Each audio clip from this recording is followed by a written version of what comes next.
Hey guys, welcome back to another episode of Bowhunt or Die. You know, it's June, things are starting to get hot out there. More importantly, our team is finally getting our act together. I mean, Justin, we had a great team meeting here this last week, and I mean, after talking to the guys and hear about some of the sets, some of the hunts they're going on, I'm expecting a good year. Are you implying that we didn't have our act together prior to this meeting? I'm just saying that this particular meeting we have with our team, I think, has fueled our guys to be able to bring you some of the best hunting entertainment coming up here this fall. Speaking of good hunting entertainment, we've got a great hunt to kick things off. You know, for the second year in a row, Dustin DeCroo went up to Manitoba on a bear hunt, with a bunch of friends and some of his family members. Had a great, it looks like 6 days in a tree stand, saw a ton of animals, and as you guys will see, it turned out pretty well for him. So I suppose we should just hop into that hunt right now.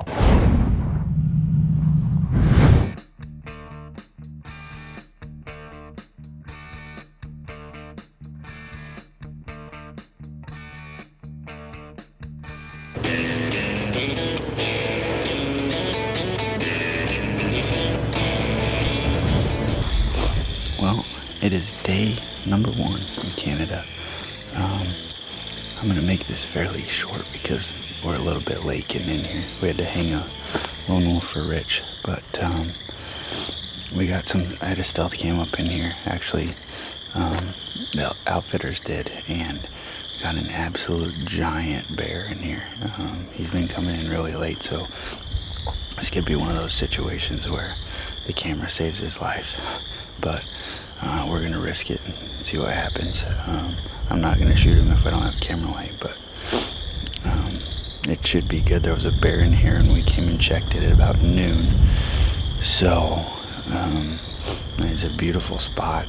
Maybe a little different than last year's bear hunts where I had 6 bears at a time in there. So, but that's all right. It's just good to be out. Got the new Halon all set up. It actually showed up the day I shot my turkey when Clinton was out, so it'll be its first hoorah.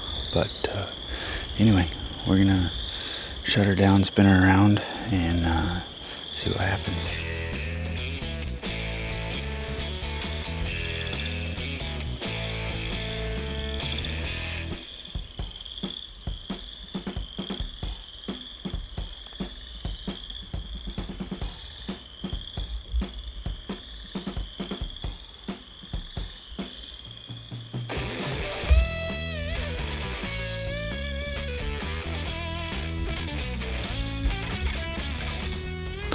Alright, well, it's about 8 o'clock, and we've had 1 bear come in so far. I think it's the one that we saw at about noon when we came in here to check the bait, but gotta sit here for a while. We got about an hour and a half before dark, so I don't expect that big bear to show up until right at dark if he does, so we'll see, but he's Boone and Crockett pretty easy, so.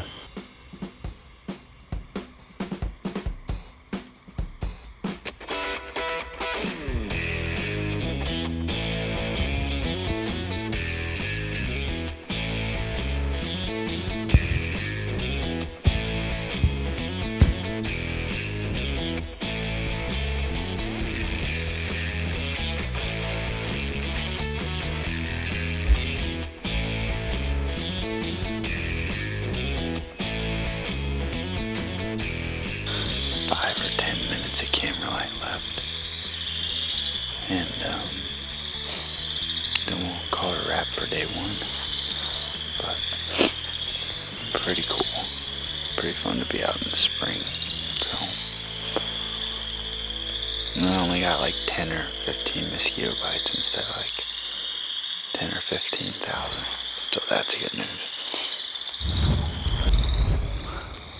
Well. Welcome back for day 2.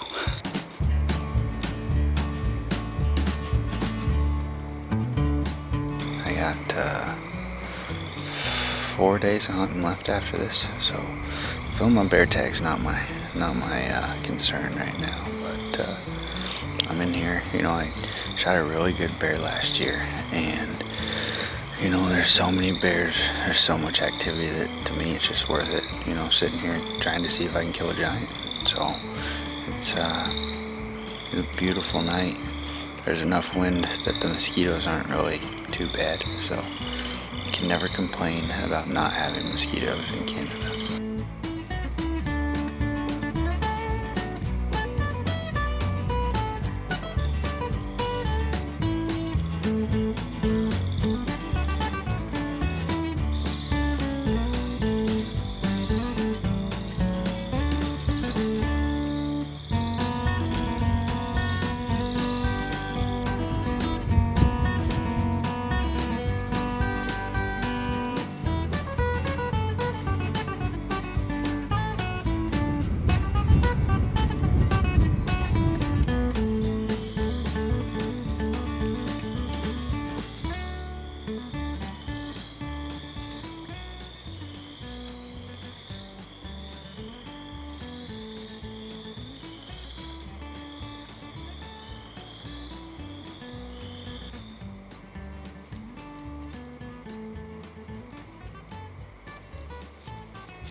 So that little light is the one that was on my hat clip that GSM makes.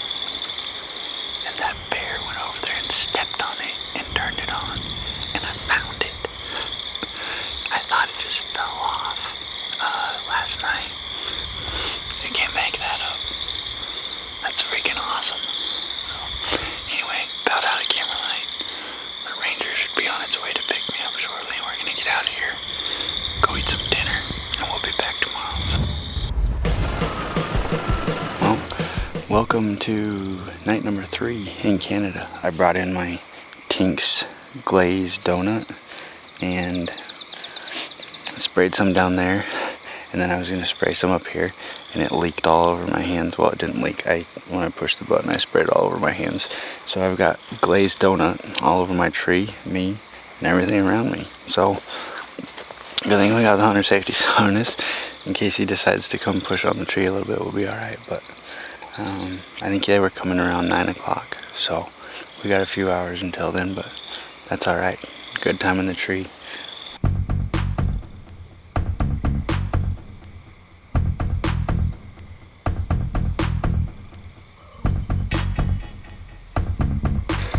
Looks like a big black bear back behind me.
That's pretty awesome.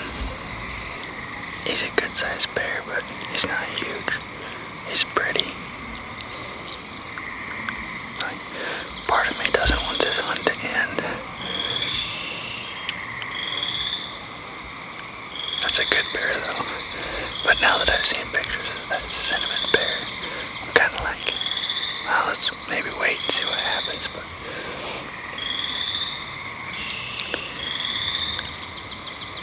that's awesome.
like them on my tree. This guy's gonna hang out all night till I shoot him.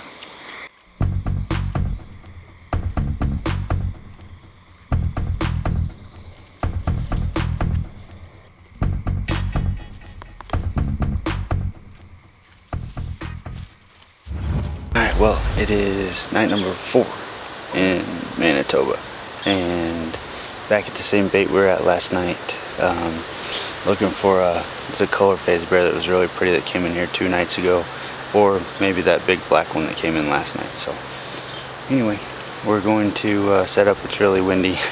The little wob will probably be shooting sitting down tonight, but again, strapped in with the hunter safety system, so it should be all right.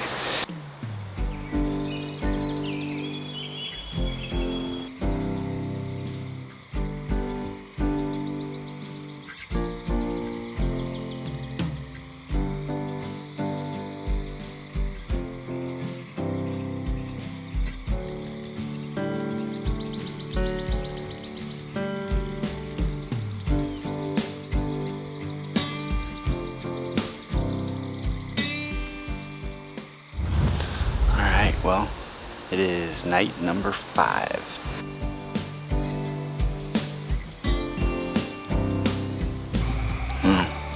It's about 8:15 and nothing yet. So anyway, we are going to sit here till the end.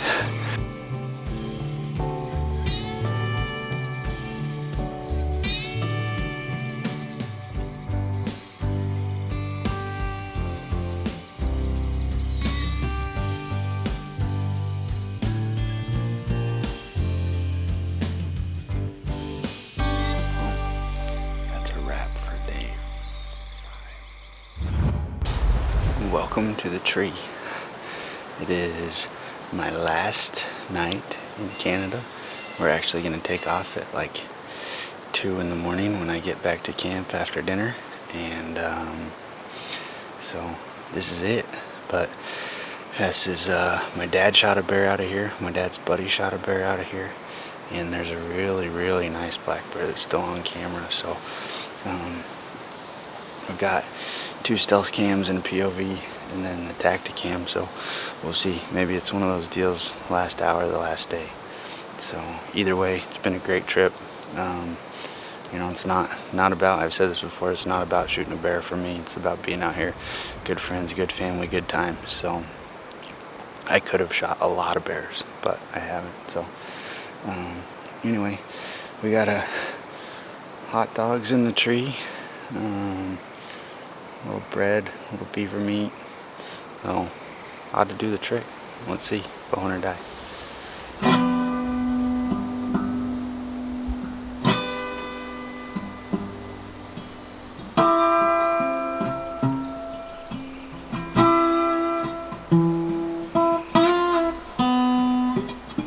So, welcome back. It's 8:02 p.m. and no action yet. The sun's setting, the wind's dying. Oh. Things are shaping up to be a good last 2 hours. As I said, either way, it's been an awesome trip. Ready to go back and see Jen and the little dude, and get back to real life. So get ready for the fall.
That is a freaking giant bear.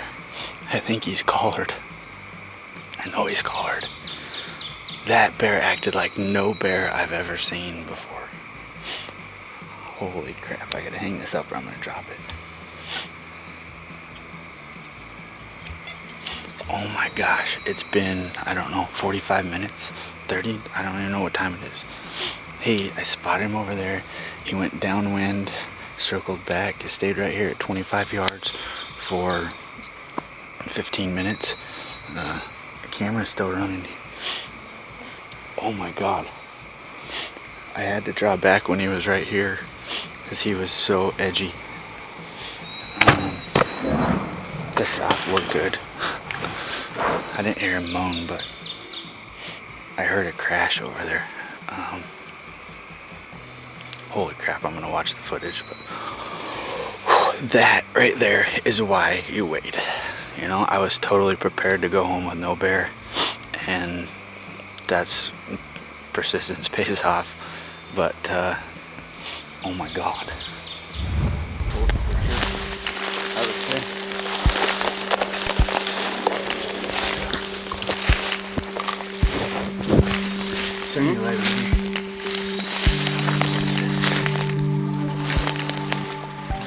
Good bet. Nice. Brother. Good job and good shot. Perfect ending to the last day of our hunt here in Manitoba. There were 7 of us came up and everybody shot bears except for me until tonight. So just a perfect ending, an awesome bear. I actually thought she had a collar on when she came in, but I don't know if it's an old snare wound or an old scar or something, but pretty neat. It was almost 40 minutes from the first time I saw the bear till she actually presented a shot. So, but couldn't ask for it to work out any better. You know, that's why you're patient, why you wait, is for a bear like this. So, it's just been a great time, good friends, good family, and couldn't ask for a better hunt. So hopefully we'll do it again here in the future. Bowhunt or die. Well, Todd, as I said, you know, another great hunt from Dustin, another fun year up in Canada. You know, not only did he harvest a great bear, but, you know, his dad did, and a lot of the other guys that he was with also harvested bears, so you really can't beat that. How'd they get the hot dogs in the tree? How'd they do that? They were pretty high up there. I agree. Did they use lone wolf sticks to climb up there? Did they? I want to know the answer to that. You're going to find out in the on the next episode, because I want to know how those hot dogs got that high up there. Yeah. And the last day, I mean, here you go again. I mean, Sure. How many times we talk about holding out, and oh my gosh, it comes together. It doesn't always happen, but when it does. And Dustin, you know, says it a couple times. He had plenty of opportunities to harvest a bear while he was up there, but, you know, he wanted a very specific bear, or a very specific type of bear, and, you know, he ended up, you know, getting exactly what he wanted, and he was ready to go home empty-handed if he didn't get that opportunity. So, you know, congratulations to him. There's a lot of guys that talk the talk, but they don't walk the walk. Right. They say they're not going to shoot, but all of a sudden the arrow, you know, is flying, and he's like, hey, I couldn't help myself. So, you know, congratulations to Dustin. That was a cool hunt. Todd, And speaking that a little bit more, I know, Justin, during our meetings, we had a lot of conversations about, you know, just, I don't know, there's something to be said for having an idea in your head of what you want your hunt to be like, whether you want your animals to be enclosed, whether you want a certain size. I mean, at the end of the day, only you can decide what you want that to be. Sure. But when you have a plan and you set out to it and it comes together, gosh, is that the best? No, it is definitely. You know, it was a great hunt. You know, good shot, good footage. You know, everything turned out really well for him. So next up, guys, we've got 2 kind of off-season segments for you. You're going to see me here at my local hunting spot doing some food plot and some stand preparation work, and then we're going to hop over to Ohio with Paul Morrison and his now wife as they actually hit up an R100 shoot. So let's check out those segments now.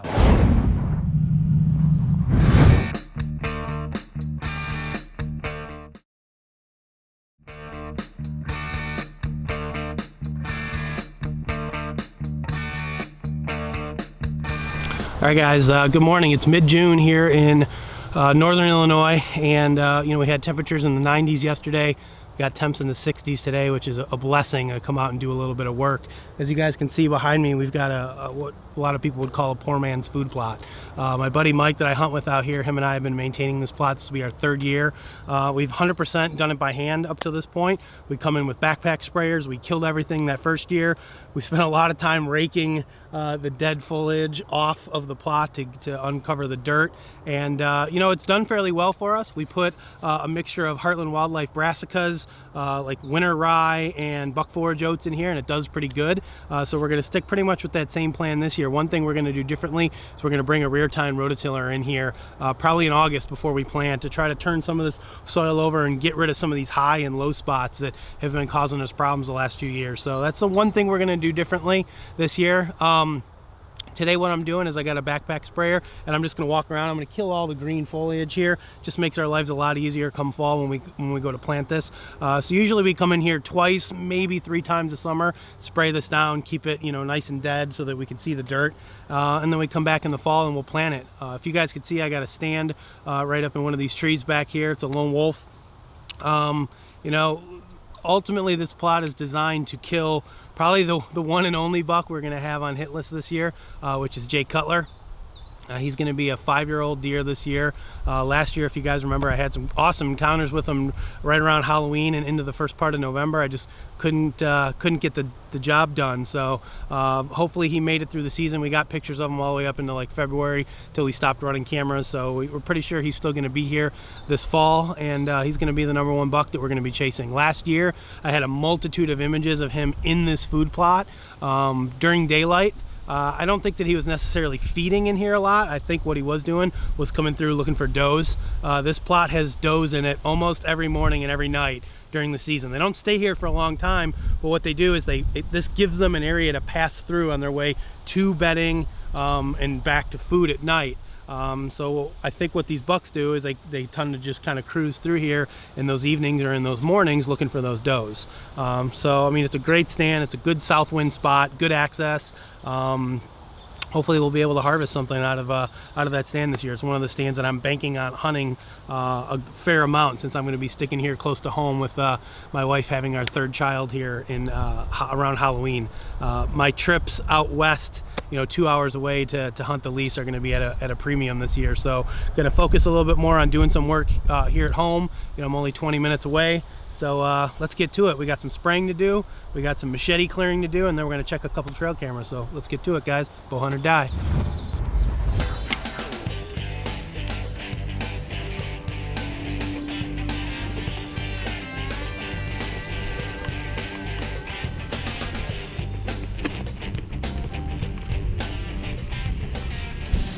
All right, guys, we got the food plot sprayed. Got the trails in and out of this food plot sprayed down with Roundup, as well as cleared with the machete. I had a big oak tree, or part of a big oak tree that actually fell down that I had to take care of. So in any case, over my right-hand shoulder, which would be to the south of me, I've got the food plot that we sprayed. It's going to be oats and rye, possibly brassicas come fall. To the north of me, I've got a cornfield, a little secluded cornfield. Unfortunately, it usually gets cut for silage on most years. The years when it doesn't get cut for silage makes this stand infinitely better, but you just never know from year to year what the farmer's gonna end up doing. So that's down here. I've got a cornfield, and then what this is I'm kind of like in a fence row that connects a block of timber here and a block of timber there. And what happens is these deer, when they funnel in out of this field, they come right down through this opening in the fence right here. We actually cut the fence down. It's completely gone. We trimmed it all out. We sprayed it. So it's like the main entrance and exit for the deer coming in to this food plot. And then once they get into the plot, they filter out and they go to bed up in these woods. So it's just a great little spot. Even if this plot wasn't here, this is a good spot. It's just a natural little gathering area, kind of a funnel. Got a bunch of stuff coming together right here, but the food plot just makes it a little bit more enticing for those deer to come stop in here on their way in and out and grab a bite to eat and hopefully, give us a shot. All right, guys, we are at stand location number 2 for the day. I'm not sure if you can see the stand up in the tree behind me. I hung this stand a couple weeks ago, and this is a spot you guys have seen me hunt before. It's basically, I've got timber all to my north and to my west, and what this is big bedding area. There's a swamp up there. The deer love to bed in it, and then what they do is they usually come out at night and they filter through this corner. It's like a point right? And they filter right through this point. There's a good fence opening here, and they go out into these alfalfa fields at night, and then in the morning they come back in here. Now, historically, when I've hunted this, I've always hunted it on the ground. I actually shot a buck hit him in the shoulder a couple years ago and didn't kill him right in this spot, this little clearing that I'm hunting. But what I decided to do this year was finally get in here and get a tree stand. What you could see behind me, I had to come in here with a chainsaw. It took me 3 or 4 hours of chainsawing down a bunch of these stupid buckthorn trees so that I could be able to see enough to get a shot out into this clearing. So what I'm hoping is to be able to hunt this on an evening. This is a great northwest, even a west wind spot. I can slip in right from the alfalfa field. I'm only like maybe 10 yards in off the field is where the stand is at.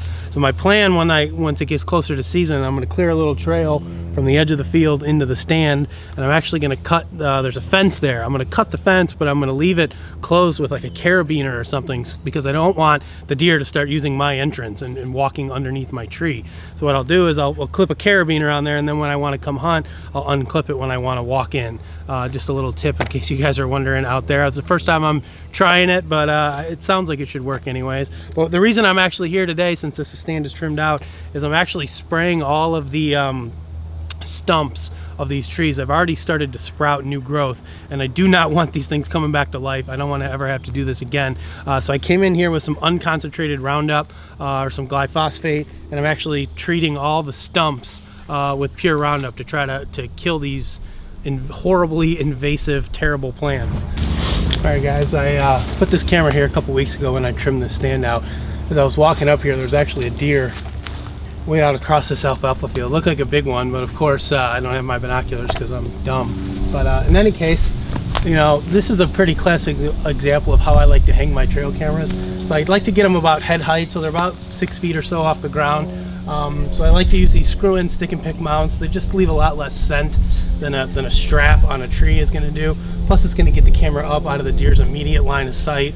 You know, so they're not staring at it, they're not smelling it quite as much. You know, I used to put them up higher and angle them down.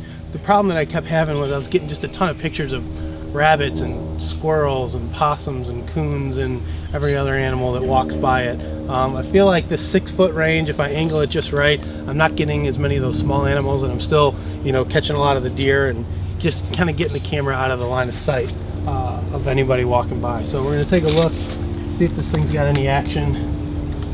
One thing that I have started doing here this summer too is checking my pictures while I'm actually at the camera. I want to make sure that the camera is angled properly. It's not getting any, you know, leaves blowing in the way or anything like that. So I've got this little SD card reader from the guys over at Stealth Cam. Actually, the thing comes in handy. So all you really got to do is pull your SD card out of the camera, stick it in here.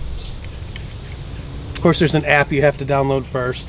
But once you actually download the app, you stick this sucker in here, click on it, and basically what it allows you to do is see all of your photos. So I'll give you an example. Here I am on the, I guess it'd be the 14th. See if you guys can see this. This is me on the 14th in here trimming this out. So there I am, and you just slide through it. Looking good. And that's still me. And there's our first deer. So we got our first deer right there. Came through on, let's see when that was, the 15th. So the very next evening. Actually, the position of this camera looks fantastic. It's just about perfect. Actually, that's a little buck there. So yeah, I'm gonna leave this camera right where it's at. We're gonna finish checking these photos when I get back to the truck, and I think we're gonna call it quits for today. We got some good work done. Got some trees sprayed, food plot sprayed, stands are in, cameras are checked. I may go hang one more camera and then get out of here. But I think that's all for today from northern Illinois, my quest to kill a suburban buck. It's been a couple years since I've managed to kill one out here, and Jay Cutler's definitely on the hit list this year. Him and another deer that I call him Snapper, because he snapped off first 1 or 2 of his tines last year, and then he snapped half of his beam off later in the season. But this particular stand here is more for that deer than it is for Jay Cutler. He's not over here a whole lot, but Snapper was here a lot. There's usually a big scrape right on this field edge behind me where these deer come out of this point, they hit the scrape, and then they go across to some destination food way about a half mile away. So I'm hoping to catch, you know, him or another deer coming out of here in the evening, maybe late October, and we'll see what happens. So again, from Northern Illinois, Justin Zarr, bowhunting.com, bowhunter down, baby.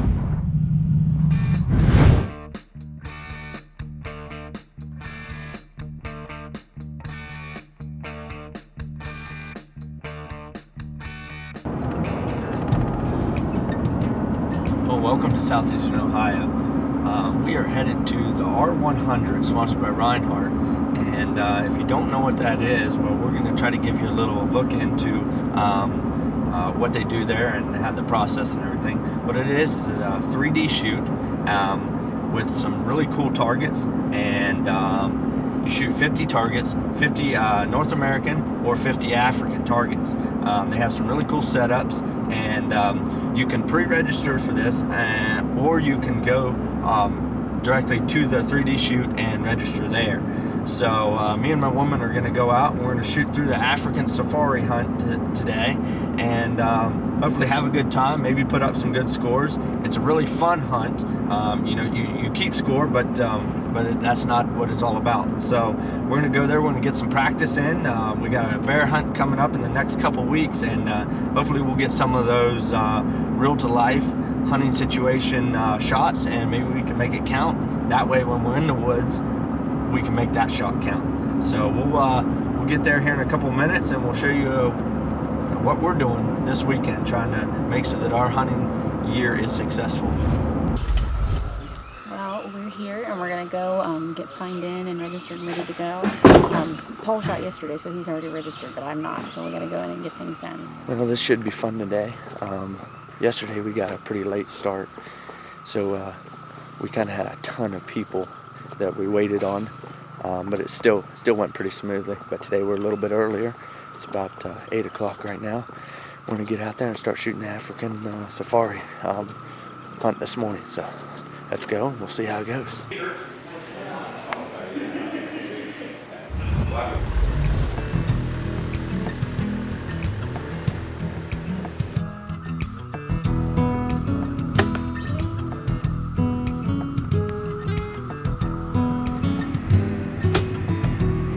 So me and Paul both hit the 10 ring this time, so that's actually a lot better improvement from the last target, so for me anyway. All right, we have an alligator right here, and Delise is gonna take the first shot.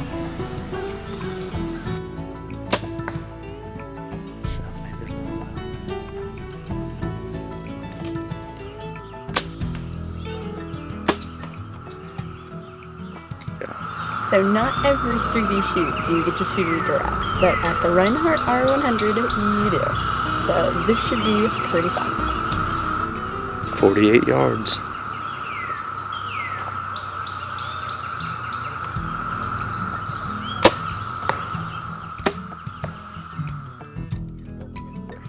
Seems like when we run the camera, we don't shoot as good. No. When we don't run the camera, we shoot pretty good. It's the pressure the film gets to you, because, you know. But we're having fun. So let's see what we got to shoot next. Once again, a different target that you don't get to see at your everyday 3D shoot. We got a velociraptor. Let's see if we can 12 ring him here.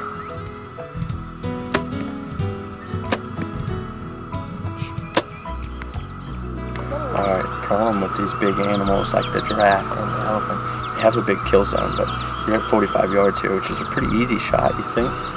When you aim at something big, you need to still try to pick that small spot to aim at. So that's what I'm going to try to do here. I've got 45 yards. I'm going to try to shoot this elephant and still make a good shot.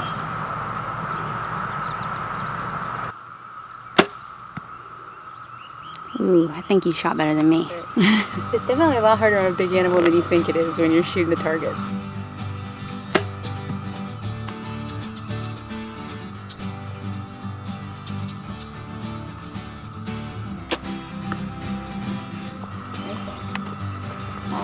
It's not that bad. It's much better on this big target than the last, so. Alright, so we're going to be shooting the elusive rhino. Many times harvested for their horn and sold in China for money.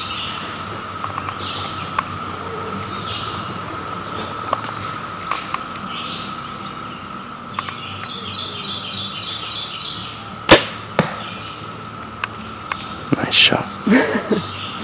I want that money in China.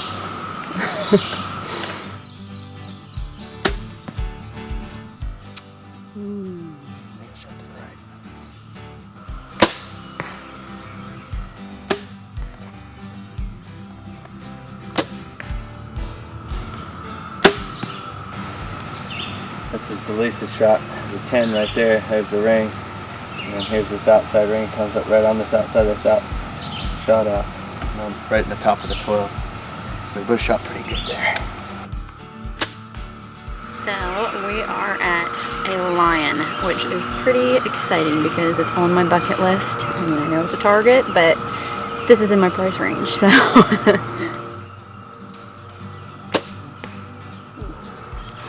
Just right out of the 12 ring. I'm in the 10.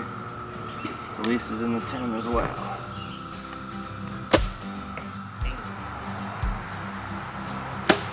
Alright, well this is our last target, Triceratops. Delisa finished with a solid 8, and I happened to sneak it into the 12 ring.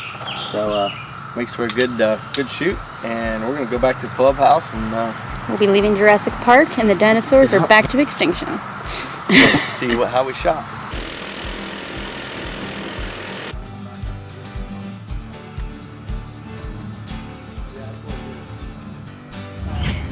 All right, guys, we just finished up with the R100 here in Coshocton, Ohio. We had a great time. We ended up shooting pretty good. I shot in the top 5 in my group, and Delisa shot in the top 10.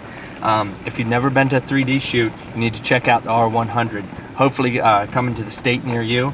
You need to get out there, great family time, grab your bows, grab some arrows, and go shoot and practice for the upcoming deer season. So, bow hunt or die.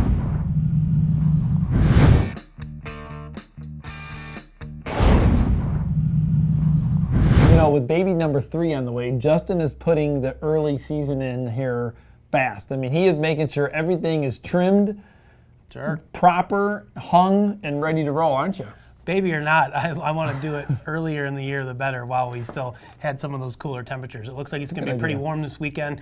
I got to get out and mow my clover plot. I'm not looking forward to doing that when it's 90 degrees. So I may put that one off for another week and see what happens with the weather. But yeah, I'm trying to get as much done early as possible. I would like to shoot a buck, hopefully in October before the baby comes. Whoa, did you hear that? That's Justin the tentative said goal. October, before the due date. Yeah.